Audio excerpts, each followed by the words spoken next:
10 साल के भीतर में महानगर में किस तरह से रांची नगर निगम का हर कानून बदल गया है। हर कानून बदल गया है। नली का कानून बदला, पानी का कानून बदला, बिजली का कानून बदला, आप यहाँ तक कि एक एक स्टेप का मैंने कानून बदला। वो कौन बदला?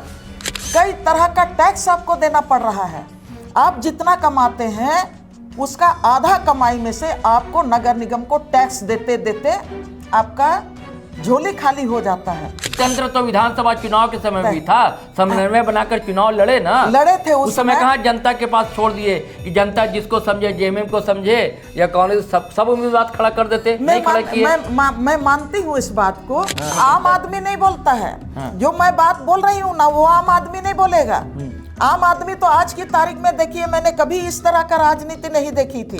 ऊपर में जो बिजली का कनेक्शन था ना, उसको चोरी हो रहा है बोल के सबको अंडरग्राउंड कर दिए, सब केबल तार को। तो कहा आप 5 साल में उसको खोद के ऊपर फिर चढ़ा दीजिएगा। जो सिस्टम यहाँ पर भारतीय जनता पार्टी के समय में 10 साल में आप लेके आए हैं, उसको तुरंत खोद के नहीं बदल सकते हैं। साथियों, सलाम, नमस्ते, सत श्री अकाल और जय भीम जोहार। साथियों, आज हम एक इम्तिहान की बात करेंगे। चुनाव भी एक इम्तिहान होता है। भारत ऐसा देश है जिसे लोकतांत्रिक माना जाता है। हालांकि एक शेर है ना कि जमहूरियत एक तर्ज हुकूमत है कि जिसमें बंदों को गिना करते हैं, तौला नहीं करते। लेकिन क्या सिर्फ बंदों को गिना जाएगा, या जो उम्मीदवार है उसको एक मीज़ान पर, एक माप पर, यानी कि उसकी प्रामाणिकता भी देखी जाएगी कि कितना खरा सोना है। इम्तिहान इसलिए दोस्तों कि विधानसभा चुनाव के समय आपने देखा था कि इंडिया अलायंस और एनडीए के बीच किस तरह घमासान मची थी, और जैसा प्रोपेगेंडा हो रहा था कि भारतीय जनता पार्टी की सरकार बनने जा रही है। लेकिन हेमंत सोरेन की अगुवाई में इंडिया अलायंस ने तहलका सा मचा दिया, और 56 इंची सीना की जो बात कही जाती है, 56 विधानसभा के सदस्यों के साथ, यानी विधायकों के साथ तख्तनशी हुए हेमंत सोरेन।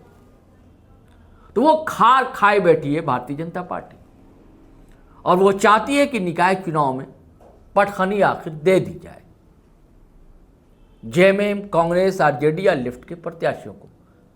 हालांकि दलीय आधार पर तो चुनाव हो नहीं रहा, लेकिन दलीय आधार पर ही हो रहा है, सिर्फ घोषणा नहीं हुई है, क्योंकि सारी पार्टियां ने अपना दमखम दिखाया है और मेहनत कर रही हैं। तो क्या होने जा रहा है दोस्तों इस झारखंड में और रांची में, इसको हम समझेंगे। और इसके लिए बेहद ज़रूरी है कि कोई अनुभव में पगा तपा व्यक्तित्व हो, जिसका अपना एक संघर्ष है, जो आंदोलन को समझता है, जो जनता के बीच रहता है, जनता की नब्ज को टटोलता है, समझता है। तो आप फ्रेम में देख रहे हैं हमारे साथ वैसे संघर्षशील साथी हैं दयामनी बारला, जिन्हें आयरन लेडी के नाम से दुनिया जानती है। हम उनका स्वागत करते हैं, और कुछ सवाल हैं जो आपके जहन में भी होंगे, दिमाग में भी होंगे दौड़ते हुए, कि होने क्या जा रहा है निकाय चुनाव में। और दयामनी जी, आप कैसे देख रही हैं इस निकाय चुनाव को? इसमें राजनेताओं की, राजनीतिक दलों की भूमिकाएं कितनी हैं?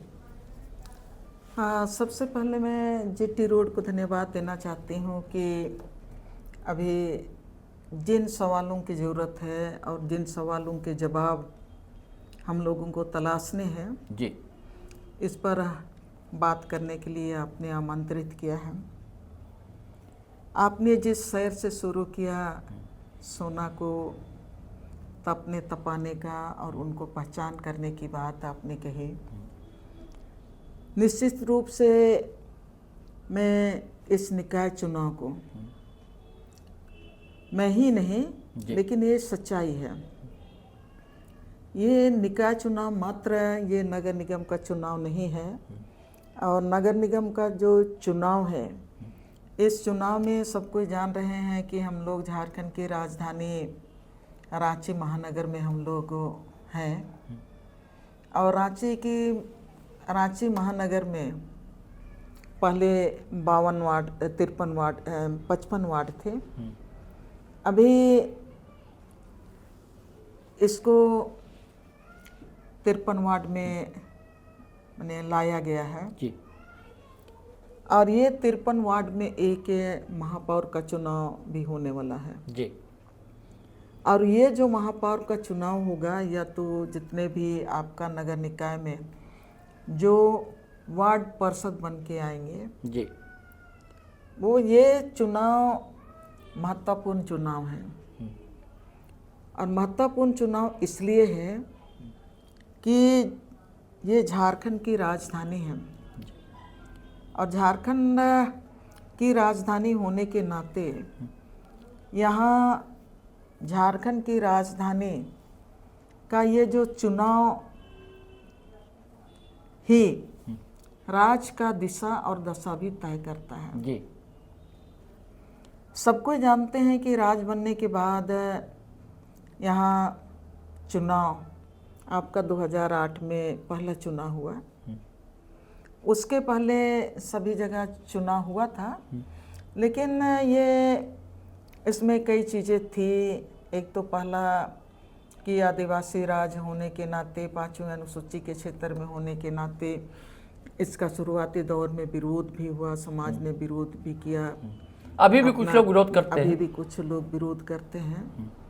और ये हम लोगों का भी मानना ऐसा ही था कि ये 5वीं अनुसूची का क्षेत्र है, और इसमें जो आपका पेशा कानून का जो सवाल है, उनके जो अधिकार के सवाल हैं, वो तमाम चीज़ों पर हम लोग भी कंसंट्रेट किए थे।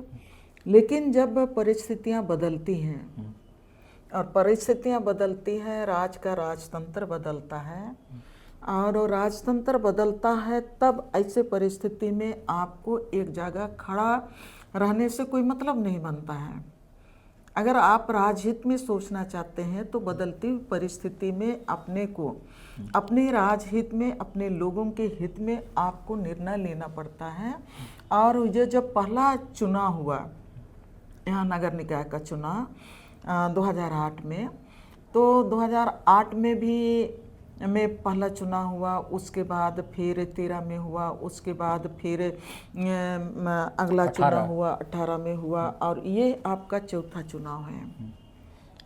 और इस इतने सालों में राज बनने के बाद झारखंड की राजधानी होने के नाते यहाँ का जो आपका सामाजिक, आर्थिक, सांस्कृतिक और राजनीतिक परिस्थितियाँ ये बदली हुई हैं। यहाँ का डेमोग्राफी भी बदला हुआ है।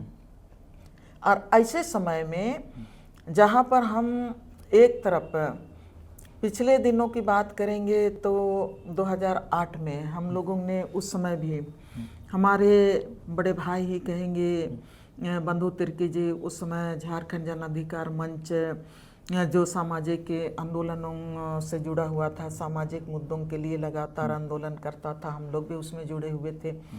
तब पहला चुनाव में हम लोगों ने बंधु तिर्की ने रामा को लेके आए, हम लोगों ने सबको मिल के हम लोगों ने रामा खलको को, और हम लोगों के केवल नहीं, ये रांची की जनता ने, रांची की जनता ने, सभी जाति समुदाय ने, सभी वर्ग ने रांची के लिए रामा खलको को मेयर के रूप में आशीर्वाद दिया।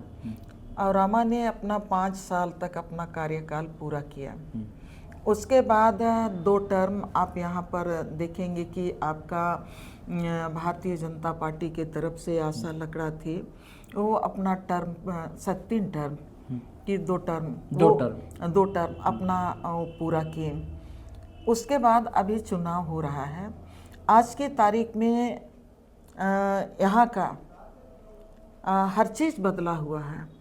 तब ऐसा परिस्थिति में निश्चित रूप से एक तरफ हम पूरे देश की राजनीति से भी इसको जोड़ के देखेंगे, राज्य की राजनीति से भी हम लोग इसको जोड़ के देखते हैं, इसलिए कि जब पूरे देश की बात हो रही है, पूरे देश में हम पहले ही मैंने कहा कि ये सिर्फ निकाय चुनाव नहीं है, लेकिन ये राज्य का राजनीति की दिशा और दशा भी ये बदलने वाला है। तो ये हम लोग देख रहे हैं कि जिस तरह से देश की राजनीति एक आप देखेंगे कि एक तरफ से नफरत की संस्कृति को बढ़ाने का काम कर रहा है, जाति और धर्म के आधार पर समाज को बांटने का काम कर रहा है, और यहीं पर आप देखेंगे कि समाज में आपका धर्म के नाम पर आदिवासी समाज को बांटने का काम कर रहा है, हिंदू और मुस्लिम के नाम पर बांटने का काम कर रहा है। इस पर मैं टोकूंगा आपको दयामणि जी कि देखिए, पहले क्या होता था कि कांग्रेस प्रमुख पार्टी हुआ करती थी देश में, बिल्कुल हर राज्य में होती थी।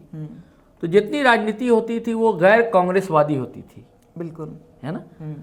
आज उल्टा हो गया है, आज केंद्र में है भारतीय जनता पार्टी, और जो राजनीति होती है गैर भाजपावाद, गैर भाजपावादी जो दल हैं वो एकजुट होते हैं, तभी भारतीय जनता पार्टी को परास्त कर पाते हैं।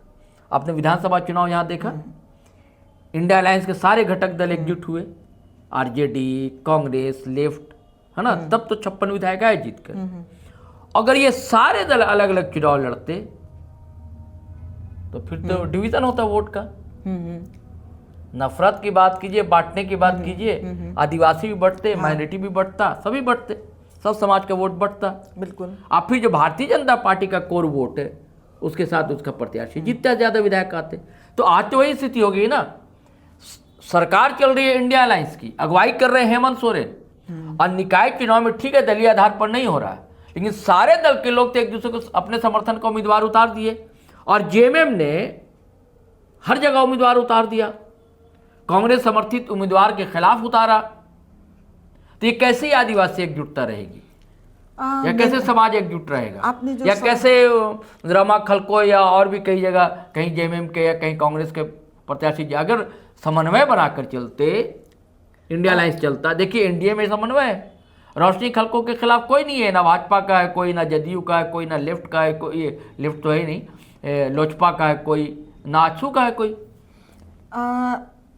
आपने जो सवाल कर रहे हैं जी, वो बड़ा मुद्दा है जी, राज्य के लिए, समाज के लिए, राज्य के लिए और पूरे देश के लिए। इसीलिए मैंने वो उन बातों को सामने लाने का, हमारे जो श्रोता होंगे, हमारे दर्शक होंगे, इस राज्य की जो जनता होगी, रांची महानगर की जो जनता होगी, उनके बीच में लाने का कोशिश कर रहे हैं। ठीक। और आपने उसी पर ये सवाल भी आगे बढ़ाए हैं। निश्चित रूप से जिस मैंने शक्ति को परास्त करने की बात हम लोगों ने शुरू में भी किया, और उसमें हम लोगों ने लोकसभा में भी किया और विधानसभा में शुरू किया। अभी जो आप नगर निकाय में जो बात को सवाल को उठा रहे हैं, उस पर मेरा ये मानना है कि निश्चित रूप से ये लोकतंत्र का चुनाव है, लोकतंत्र की बुनियाद पर हमारा ये राज्य और देश, हमारा संविधान ही लोकतंत्र पर खड़ा है। और ऐसे समय में ये गैर दलीय राज चुनाव की बात हुई है, तो गैर दलीय चुनाव की बात हुई है नगर निकाय की, तो इसमें आप किसी को मना नहीं कर सकते हैं, किसी का विरोध नहीं कर सकते हैं। लोकतंत्र में सबको अपना समर्थित उम्मीदवार उतारने में सबको को अधिकार है, और इसी के तहत यहाँ कांग्रेस समर्थित उम्मीदवार भी है, जेएमएम ने भी अपना समर्थित उम्मीदवार को उतारा है। या तो आप आरजेडी, चलिए एक और नाम मैं लेता हूँ, परवीन कच्छप एक उम्मीदवार हैं, बिल्कुल, रतन तिर्की आंदोलनकारी रहे हैं, बिल्कुल, वो जगह जगह उनके लिए प्रचार प्रसार कर रहे हैं, बिल्कुल। और उसके बाद आरजेडी ने भी एक सुजाता कच्छप है, और सुजाता कच्छप वो है जो भारतीय जनता पार्टी की कार्यकर्ता रही थी, बिल्कुल।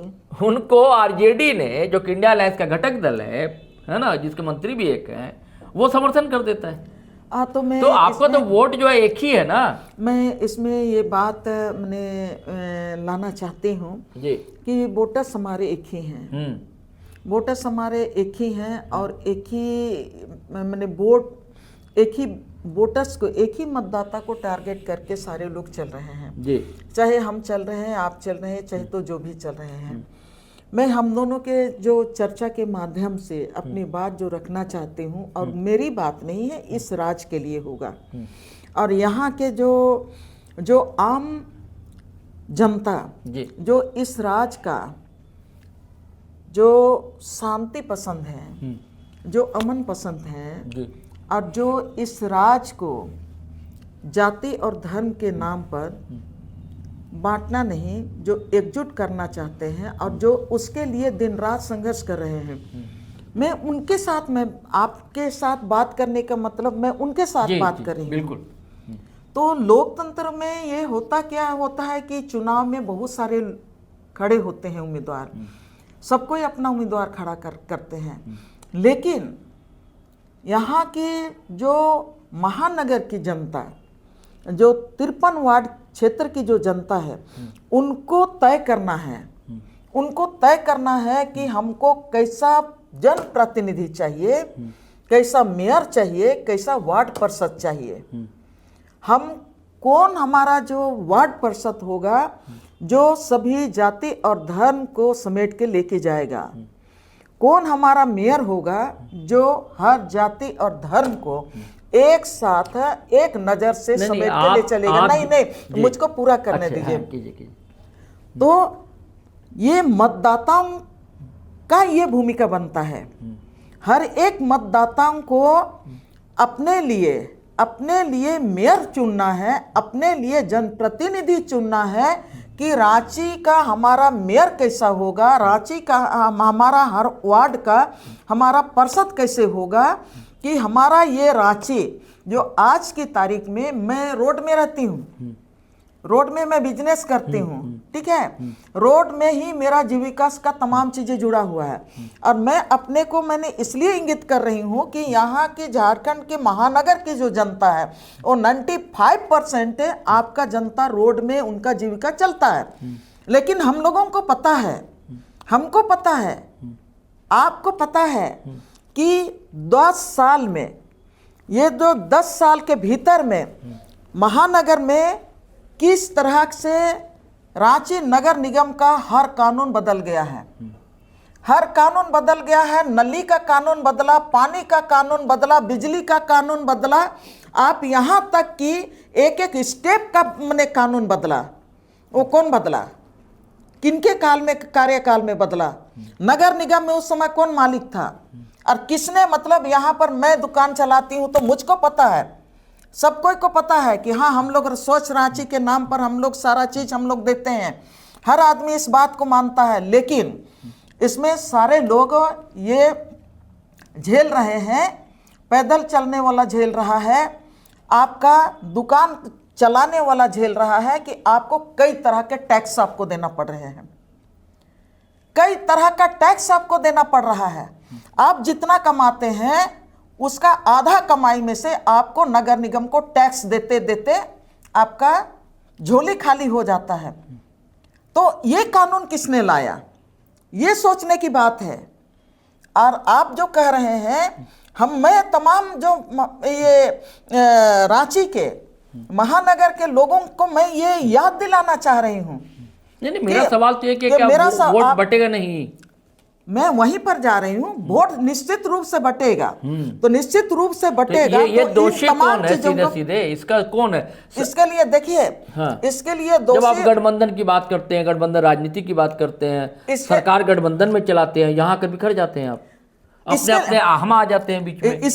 इसीलिए मैं ये बात बोल रही हूँ कि जो मैंने अपना कैंडिडेट देने वाले सबने दिया, ठीक है, किसी का विरोध नहीं किया जा सकता। अब मना करके किसी को बैठा नहीं सकते हैं। और दोषी की बात कहेंगे तो लोकतंत्र में आप किसको दोषी ठहराइएगा? इसीलिए मैं ये बात, लोकतंत्र तो विधानसभा चुनाव के समय भी था, समन्वय बनाकर चुनाव लड़े थे उस समय कहाँ जनता के पास छोड़ दिए कि जनता जिसको समझे, जेएमएम को समझे या कांग्रेस, सब उम्मीदवार खड़ा कर देते? मैं मानती हूँ इस बात को, लेकिन अभी लोगों को, मतलब तमाम मतदाताओं को सोचने की बात है। मतदाताओं को यह सोचना होगा कि आपके लिए कौन सा प्रतिनिधि बेहतर होगा, ये आपको सोचना है। ये तो नहीं, आप जो कह रही है ना, ये सरलीकरण है ना, ये तो आम व्यक्ति बोल सकता है कि मतदाता ही तो चुनाव में, आम आदमी नहीं बोलता है। हाँ। जो मैं बात बोल रही हूँ ना, वो आम आदमी नहीं बोलेगा। आम आदमी तो आज की तारीख में, देखिए, मैंने कभी इस तरह का राजनीति नहीं देखी थी। आज की तारीख में मैं देख रही हूं कि आपका जितना पूंजी का निवेश हो रहा है, उसमें कोई एक व्यक्ति की कमजोरी की बात नहीं है। जितना आपका पूंजी का निवेश झारखंड की धरती में हो रहा है, उतना ही लोगों का मानसिकता बदलते जा रहा है। और ये बदलती हुई मानसिकता में अब सारे लोग मतलब अपने तरह से सोच रहे हैं। आज की तारीख में कोई परिवार में अगर आप मेरा पति है, मैं हूँ, मेरे पति हैं, मेरे बच्चे हैं, चारों बच्चा, 2 बच्चे, दोनों बच्चे वो लोग अलग अलग अपना काम कर रहे हैं, कोई किसका काम कर रहे हैं, कोई किसका काम कर रहे हैं। तो ऐसे परिस्थिति में सब कोई को लगता है कि नहीं, इसमें हमको भी आगे बढ़ना है, हमको भी आगे बढ़ना है। ऐसे परिस्थिति में किसी को बैठा नहीं सकते हैं। तो एक ही रास्ता है, एक ही रास्ता बनता है कि हमारा जो मतदाता है, हमारा मतदाता है, उनको जितना भी आप ठोक पीट के आप अपने के लिए उम्मीदवार आप चुनाव जिता के लाइए। कौन आपका मेयर होगा, कौन आपका वार्ड पार्षद होगा, ये आपको ठोक के पीट के लाना पड़ेगा। आपका कहना है कि समन्वय की कोई जरूरत नहीं थी। अब यहाँ पर गैर दलीय की बात हुई तो लोग सबको अपने उतर गए। नहीं उतर तो उधर भी तो उतर सकते थे ना। आजसू ने नहीं उतारा, जदयू ने नहीं उतारा, इंडिया फोल्डर से तो एक ही कैंडिडेट है। अब यहाँ पर नहीं है, ये एकजुट है, उनका वोट भी एकजुट है। गठबंधन में नहीं उतारे तो उसी को यहाँ वोट बिखरा हुआ है। यहाँ वोट बिखरेगा तो उस बिखरे को माइनॉरिटी समाज को भी समझ में नहीं आ रहा है कि हम दे तो किधर मैं मतदाताओं से अपील करना चाहती हूँ कि मतदाता जब भी कुछ होता है, चाहे तो लोकसभा या विधानसभा का चुनाव होता है, चुनाव जीतने के बाद मतदाताओं को ही खमियाजा भुगतना पड़ता है। तो मतदाताओं को मैंने सोच समझ के अपना वोट डालना। आपको किसको लगता है, अगर आपसे पूछा जाए कि यहाँ रमा खलको हैं, परवीन कच्छप हैं, रोशनी खलको हैं, देवी दयाल मुंडा हैं, ऐसे कई लोग, 11 हैं लेकिन 4-5 जो हैं नाम बड़े चर्चित हैं, सुजाता कच्छप हैं, जेएमएम समर्थन से हैं, सुजीत विजयानंद कुजूर हैं, तो आपको किसमें लगता है वो स्पार्क कि वो आएगा तो बिल्कुल बदल जाएगा अपना रांची शहर, जो आपका सपना है या जनता जो सोच रही है उसको साकार करेगा? देखिए, जो बदली हुई परिस्थिति में मैं ये नहीं कहूँगी कि बिल्कुल बदल जाएगा, लेकिन बदलाव का गुंजाइश है। अच्छा। और बदलाव का जो गुंजाइश है उसमें एक दिशा तय करेगा, मेरा ये एक मानना है। इसलिए कि रांची शहर का मैं एक ही उदाहरण देना चाहती हूँ। अगर आपने पूरा ऊपर में जो बिजली का कनेक्शन था ना, उसको चोरी हो रहा है बोल के सबको अंडरग्राउंड कर दिए, सब केबल तार को, तो क्या आप 5 साल में उसको खोद के ऊपर फिर चढ़ा दीजिएगा? जो सिस्टम यहाँ पर भारतीय जनता पार्टी के समय में 10 साल में आप लेके आए हैं, उसको तुरंत खोद के नहीं बदल सकते हैं। उसके लिए आपको समय चाहिए, लेकिन उस बदलाव के तरफ में आपका एक अगला कदम होगा कि इसको हम कैसे समेटेंगे, ये मेरा मानना है। और उसमें मैं निश्चित रूप से कहना चाहूँगी, उसमें पहले भी हम लोगों ने इसमें रांची शहर में आज की तारीख में एक सुलझा हुआ आदमी, प्रशासन के साथ, शासन के साथ टकराने वाला आदमी, राजनीति को समझने वाला आदमी, उनके पास एक्सपीरियंस हो, ऐसे मेयर की जरूरत है। और निश्चित रूप से अभी आप 11 प्रत्याशी हैं, उसमें से आप एक अनुभव के आधार पर आप देखेंगे तो अनुभव के आधार पर पहले भी रामा जी 5 साल तक ही हैं। हम लोगों ने उस समय भी देखा था कि कई मैंने ऐसी ऐसी योजनाएं आती थी जो योजना यहाँ पर लागू नहीं होना चाहिए और कहीं पर मनमानी होता था, तो रामा खलको उसको लेके यहाँ का जो आपका उपायुक्त होते हैं, क्या होते हैं, उनके साथ लगातार आप अखबार वाले के माध्यम से ही हम लोग जानते थे कि, और सारे लोग इन मुद्दों को देखते थे कि वो हमेशा उस बात के लिए वो अड़ जाती थी,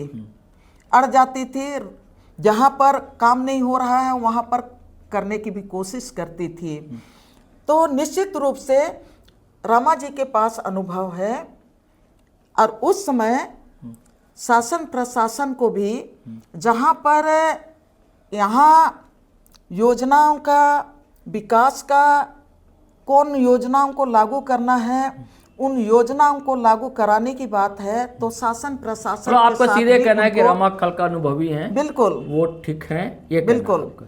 लेकिन वही मैं फिर कहूँगा कि रामाखलको का जो वोट बैंक का आधार है, ठीक है, हाँ ST SC कुछ OBC माइनॉरिटी, है ना, ये कह लीजिए। आप हमारे सिख समाज के भी यहाँ वोटर हैं, मुस्लिम समाज के भी हैं, ईसाई समाज के भी वोटर हैं। लेकिन जो JMM ने खड़ा किया है उसका भी वोट बैंक वही है। और निश्चित रूप से उनका भी मैंने वोट बैंक वही है। हाँ, इधर और मैं- उसके बाद उसके भी सारे नेता, सुप्रियो दास से लेकर विनोद पांडे से सभी लोग अपना सड़क पर मेहनत कर रहे हैं। और यहाँ भी मंजू तिर्की हैं, आप जैसे नेत्री हैं, तो भैया मंत्री भी उतर गई, दीपिका पांडे सिंह, तो सुबोधकांत साय जैसे लोग हैं, लगे हुए हैं। तो वोटर दरअसल असमंजस में है। नहीं, वोटर्स असमंजस में नहीं है, अच्छा, इसलिए कि लगातार ने लोगों के साथ बात कर रहे हैं। मुझको आपने कभी नहीं देखा कि मैं किसी का मैंने बड़ा नेताओं के साथ मैं बैठी या तो मैं कहीं रोड शो में गई।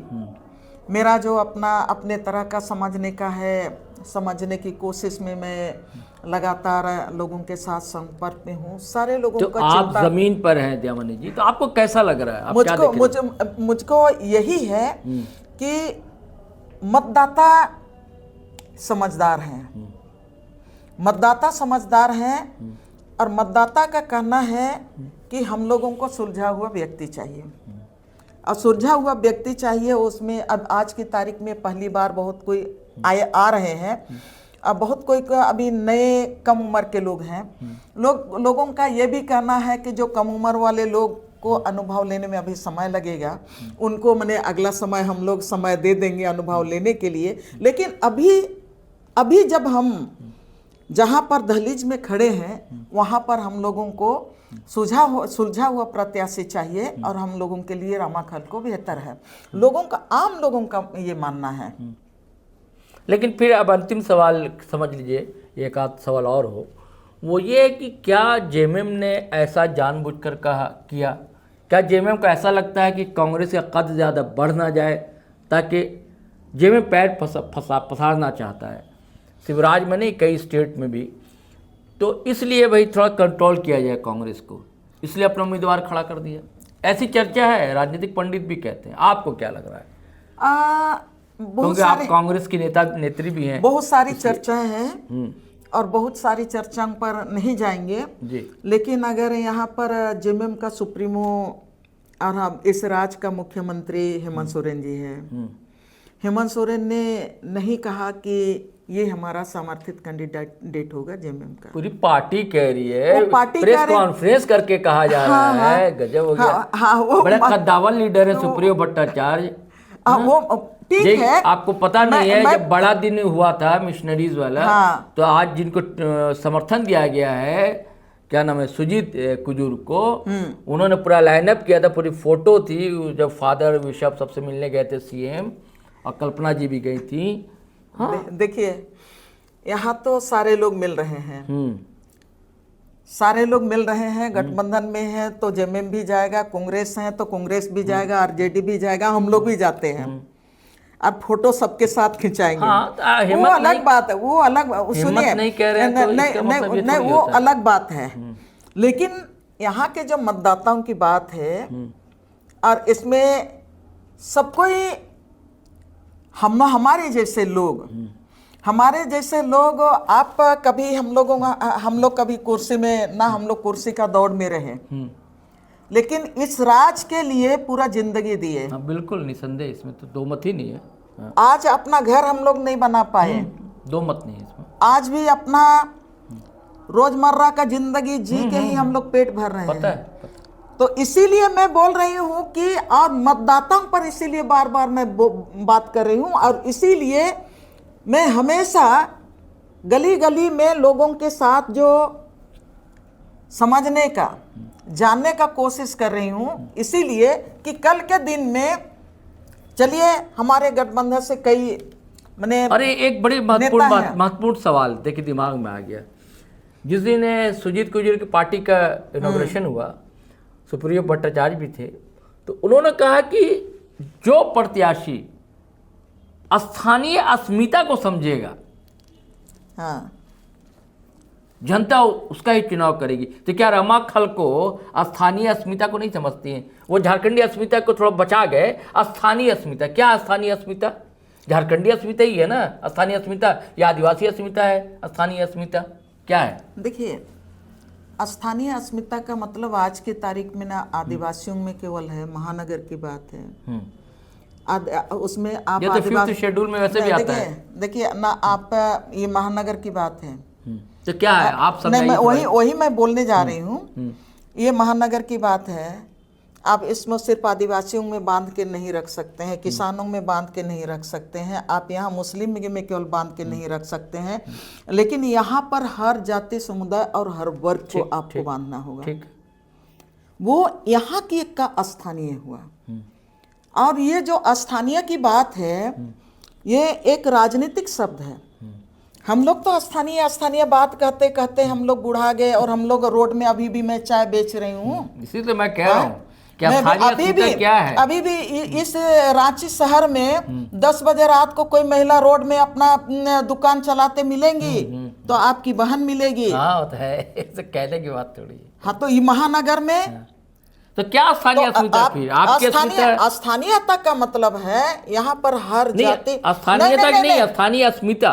स्थानीय अस्मिता वही तो मैं बोल रही हूँ। रांची शहर में क्या, आप जिस बात को बोल रहे हैं, जहां पर आप इंगित कर रहे हैं, वहां पर कौन है स्थानीय की बात केवल कर रहे हैं, बाकी लोगों की बात नहीं करेंगे।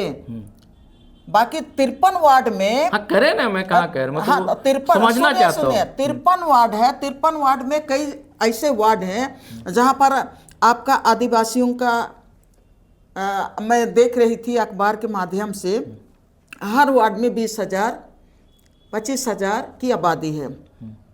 20,000 25,000 की आबादी है। वहां पर स्थानीय की बात करेंगे तो आप किस परिभाषा को वहां पर स्थानीय कौन समाज के साथ आप फिट बैठा रहे हैं?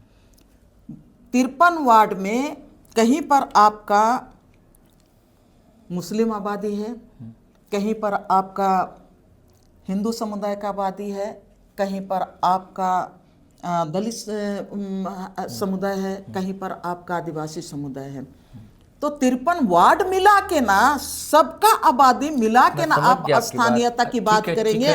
और यहाँ पर आप मेयर जो देखेगा वो सभी जाति और समुदाय और वर्ग को देखेगा ना। तो मेयर रह चुकी है। हाँ, तो क्या वो स्थानीय अस्मिता को नहीं समझा था उन्होंने?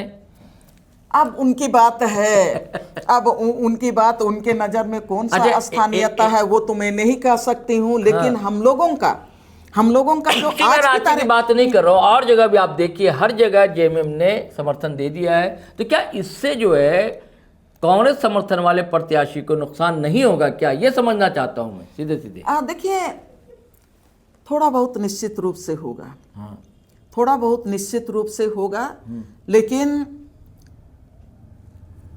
जो हानि होगा तो अब उसको मतदाताओं के ऊपर ही हम लोग छोड़ रहे हैं। मतदाताओं को पूरी ईमानदारी के साथ है इस राज को आगे बढ़ाने के लिए अपना जो सक्षम उम्मीदवार है उसको वोट करने की अपील कर रहे हैं।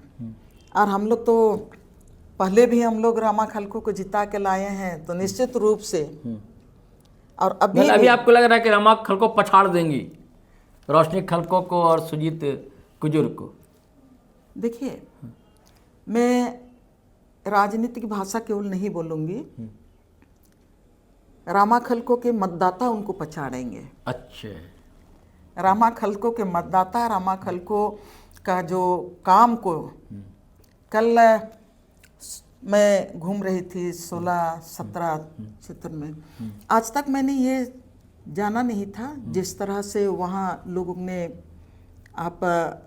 समर्थन दिया, लोगों ने समर्थन दिया। तो यहाँ केवल नहीं, अब सब जगह, और आप देख ही रहे हैं सबके बीच में वो जा रहे हैं, सबको लोग बुला रहे हैं उनको, भाई लोग बुला रहे हैं।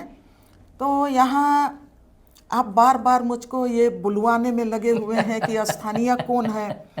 तो भाई यहाँ पर हम 15 में, यहाँ से यहाँ हम लोग 16 में हैं, वहाँ से उधर 15 है। हाँ, ऐसे स्थिति है। अच्छा, कई जगह तो एक परिवार में अलग अलग वार्ड के वोट है। हाँ, एक परिवार में, एक परिवार में। और आप बताइए 15 में, कल के दिन में 15 आदिवासी बहुल था, ठीक है। जो नया सीमांकन हुआ उसमें अब वो ओबीसी 1 का आया। आप बोलेंगे कि देवमणि जी आप तो हमेशा आदिवासियों का बात करते रहे, हमेशा आप दलितों का बात करते रहे, किसानों का बात करते रहे, और अभी आप मुझको बोलेंगे कि नहीं एक ही तरफ का कौन सा स्थानीय होगा। तो मैं तो नगर निकाय के हिसाब से, नगर महानगर के हिसाब से ही ना मैं तो आपको जवाब दूंगी, और अपने मतदाताओं से भी वही कहूंगी कि जो हर समुदाय को महानगर में देखेंगे, हर गली कोचा को जो जानते हैं, और गली कोचा के साथ अभी शिक्षा और स्वास्थ्य, रोजगार का भी आपको यहीं से सृजन होगा, यहीं से एक रोड मैप तैयार होगा। तो उसमें रामाखल को